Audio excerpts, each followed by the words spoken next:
A noite era de inverno. O lume da lareira puña roibos refrexos na louza da espeteira. Feito unha roda, o gato buscando achego morno, friolento, rosmaba xunto á porta do forno. Ao longo das paredes e debaixo da artesa, uns ollos meigados e de alumaxe acesa relocían na sombra. Fora, o vento xemía como unha alma en pena un salmo de agonía. Chegaba saloucante o fungar melaíño da caída da agua na presa do muiño. E cruxían as traves como os osos de escanos e ouveaban os lobos nos pinales lonxanos. Resoaron uns pasos secos, xordos na eira,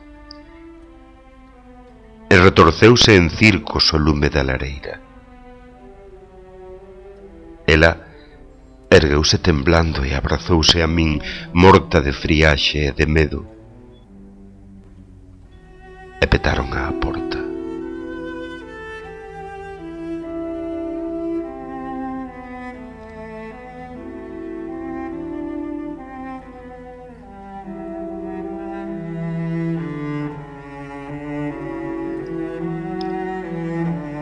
Dinlle unha volta á chave e, descorrendo a tranca, abrín as dúas follas deixando a entrada franca.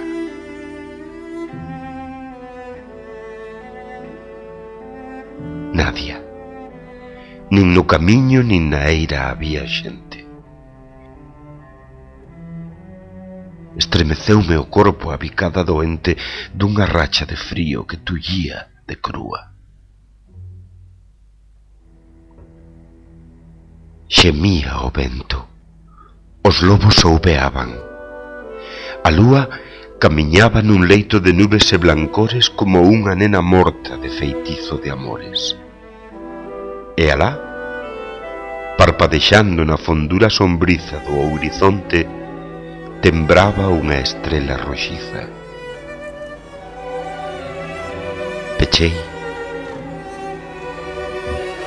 Ela pregaba. Eu aticei o lume e achegando ao meu peito e afogando o queixume dos seus beizos. Piqueina. E para darlle alento, finxíndome tranquilo, murmurei: foi o vento.